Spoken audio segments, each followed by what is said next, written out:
A scourge is a whip or lash, especially a multi-thong type, used to inflict severe corporal punishment or self-mortification on the back. Etymology: the word is most commonly considered to be derived from Old French escorgia to whip, going further back to the vulgar Latin excorigiar, the Latin prefix ex out, off with its additional English meaning of thoroughly, plus corrigia thong, or in this case whip. Some connect it to Latin, excoriar, to flay, built of two Latin parts, ex and corium, skin. Description: the typic has several thongs fastened to a handle. Cat o' nine tails, naval thick rope knotted end scourge. The army and civil prison versions usually are leather.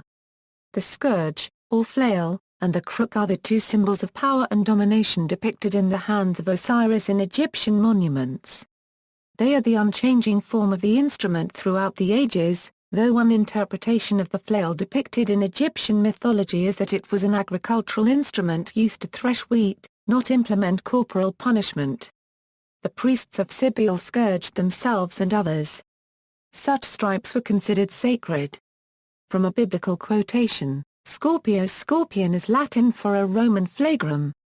Hard material was affixed to multiple thongs to give a flesh-tearing bite. 1 Kings 12:11. My father scourged you with whips. I will scourge you with scorpions, said Rehoboam, referring to increased conscription and taxation beyond Solomon's. The name testifies to the pain caused by the arachnid. To its generous Roman application testifies the existence of the Latin words flagri for carrying a whip and flagritribal often lashed slave. According to the Gospel of John, Pontius Pilate, the Roman governor of Judea, ordered Jesus to be scourged.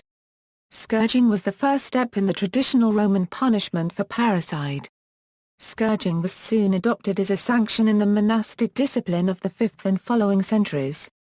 Early in the 5th century it is mentioned by Palladius of Galatia in the Historia Lausiaca, and Socrates Scholasticus tells us that, instead of being excommunicated, offending young monks were scourged. Thenceforth scourging is frequently mentioned in monastic rules and councils as a preservative of discipline. Its use as a punishment was general in the 7th century in all monasteries of the severe Columban rule. Canon law recognized it as a punishment for ecclesiastics. Even as late as the 16th and 17th centuries, it appears in ecclesiastical legislation as a punishment for blasphemy, concubinage and simony. Though doubtless at an early date a private means of penance and mortification, such use is publicly exemplified in the 10th and 11th centuries by the lives of Saint Dominic Loricatus and Saint Peter Damian. The latter wrote a special treatise in praise of self-flagellation.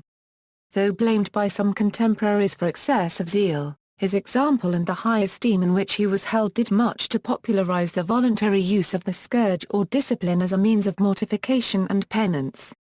Thenceforth it is met with in most medieval religious orders and associations. The practice was, of course, capable of abuse, and so arose in the 13th century the fanatical sect of the Flagellants, though in the same period we meet with the private use of the discipline by such saintly persons as King Louis IX of France and Elizabeth of Hungary. Metaphoric use: semi-literal usages such as the scourge of God for Attila the Hun led to metaphoric uses to mean a severe affliction, for example the scourge of drug abuse. See also, knout, skin. Notes. References: this article incorporates text from a publication now in the public domain. Tierney, John J. Flagellation. In Herbermann, Charles. Catholic Encyclopedia 6. Robert Appleton Company. Further reading: H. H. Mallinckrodt, Litige Nederlands Woordenboek.